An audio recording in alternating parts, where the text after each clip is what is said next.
What's up, everybody? Welcome back to the channel. I'm Elliott Delp, and today we are going to be revisiting this PSA Gen 2 308 AR10. Alright, it's been a while since I've done the initial review and a lot has changed since then, so let's get right into it.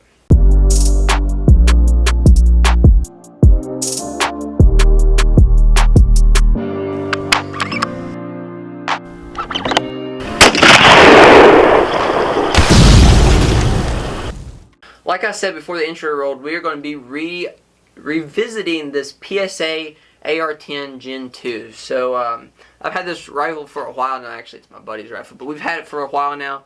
We've done a ton of shooting with it. We've tested a lot, and I think a lot has changed since I first initially did the review. So let's just get right into it. First, I'd like to talk about price point.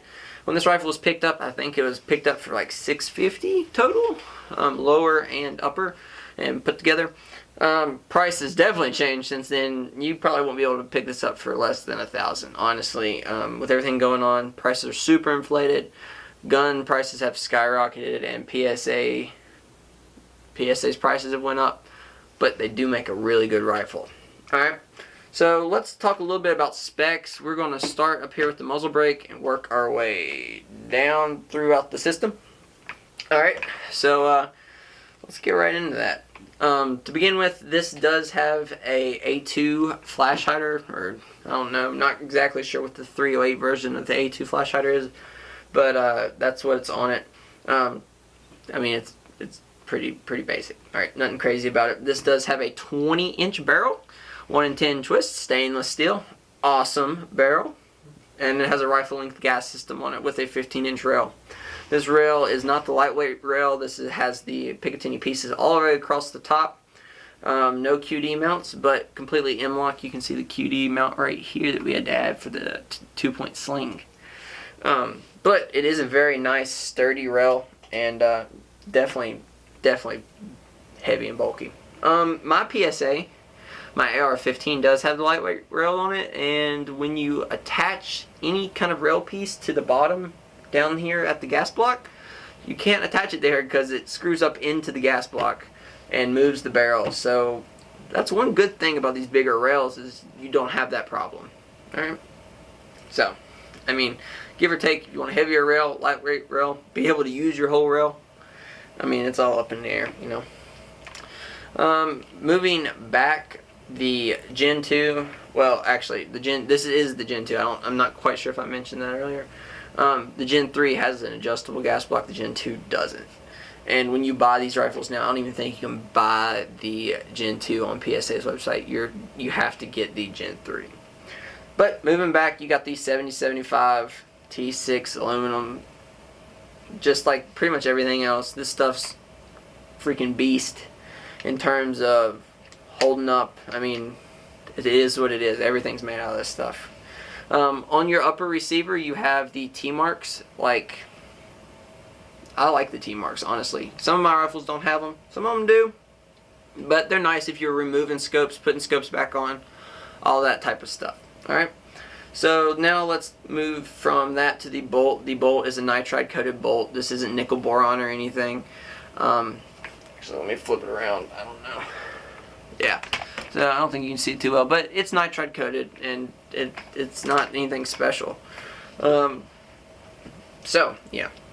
Moving through the rifle, mil-spec trigger, you'll get about a 7-some half pull on the trigger, which is a nice, I mean, I have no problem with the mil-spec stuff, but a lot of people like to complain and hate on it, so. So moving on from the trigger, let's talk about the grip. The grip is a Palmetto State AR10 rubberized grip. This is a pretty nice grip. I wouldn't say it's as good as the Magpul. You can see this stuff's like peeling off right here, kind of. I think Magpul's obviously better, but the PSA grip's nice. It has nice stippling on it. It's good and rubberized. So I mean, you really can't go super wrong with it, especially for the price point that you could have originally picked this rifle up at. Moving back, this has the Magpul stock. I'm not exactly sure which one this is. It's very similar to the CTR stock, but it does have the compartment in it, which makes it nice, and has the QD point. You get adjustable QD point, so you can move the QD point from side to side, and it locks into place. This is the most expensive stock you can get on this AR10. If you're just buying it from Palmetto, they have like the classic AR15 stock. They have a another Magpul stock that doesn't offer the lock-in spot or the QD, and then they have this one, which if I was to buy one, I would go ahead and buy it with this one. It is a little bit more bulky. The standard like mil spec one does weigh less, but I mean, I'm a sucker for a stock that locks, so yep. That about does it for like kind of the overview of the rifle. Now let's take it out to the range. We're going to shoot a few groups with it, and I'll give you my opinion of them out there, and then we'll come back in here and we'll close this video out. So like I said, we are here now at the range, and we are going to be testing different ammunitions through this PSA Gen 2. Alright, so I'm going to first start out with some Hornady Whitetail Deer Hunter. This is a kind of, it's more expensive round, but not the most expensive thing you can get.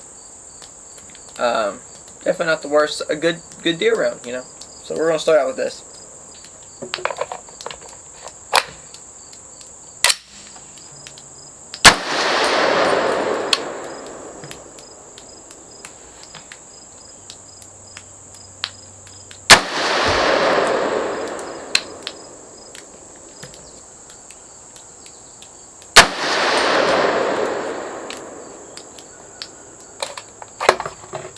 Alright, now let's move to some Deer Season XPs. This is a more expensive round. Definitely still good for deer hunting, but definitely more expensive.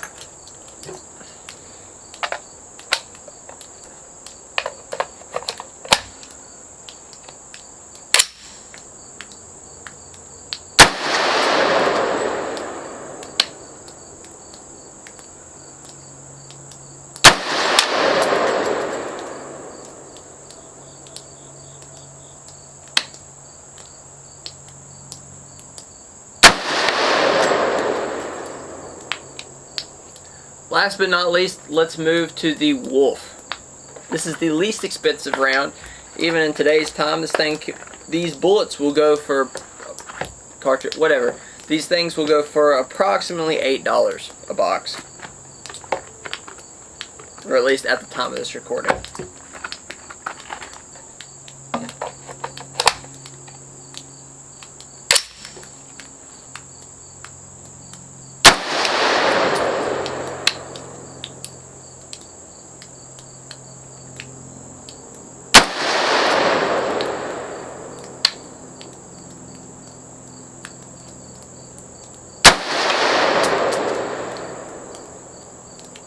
I pulled that last one. I'm going to shoot another one.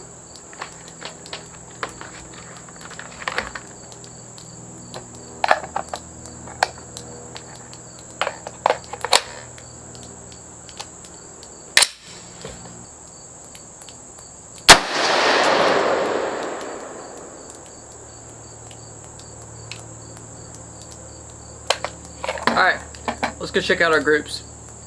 So I'm pretty pleased here with the PSA. We got about the same groups across the board. The Deer XP might be a little bit bigger, but I mean it's hardly any bigger than these. That's the one I pulled. All these are about the same. Very good grouping. Couldn't go wrong on any of them. So let's take it back to the bench. So the rifle performed pretty much as I expected. After being shot a lot, the groups have, I think, improved a little bit. I'm always amazed about how good this thing shoots the inexpensive stuff. I mean, I think it works wonders. I mean, it's hard to find a rifle that shoots Wolf, or Tula for that matter. I didn't have any Tula. That's what we normally shoot in it. But very nice. I'm always pleased with the rifle and how well it performs. So I guess in conclusion, I would definitely recommend this AR10. For about $1,000. It's starting to come up in price, and it's reaching its other competitors, like the Diamondback AR10 that's very similar to this is about at the same price point, and you get a little bit more with the Diamondback. So keep that in mind when you're looking. But this rifle system is fantastic. You can get like $800, $900. It's definitely worth it, I think, still at that price point. and probably at $1,000 too. But then you start getting into more expensive rifles, so I mean you have to take it as it is. But if you can find it for the right price, I would definitely hop on it. I regret not having at least one more of these and at least a 6.5 Creedmoor. And that's something I'm looking to get in the future, is a 6.5 Creedmoor from PSA. Alright, so that about does it for the video. I hope you guys enjoyed. If you found it somewhat informative or you just like the content itself, please go hit the like button down below. It would mean an absolute ton to me. While you're down there, you might as well subscribe, because I do this stuff all the time. I am constantly doing gun, scope, shooting videos, you name it, and pretty much anything outdoors, I do it. And I love doing it. So you guys should definitely subscribe and stick around for more content. Alright, so I think that about does it. I hope you guys enjoyed. And as always, take someone outdoors. I will see y'all next time.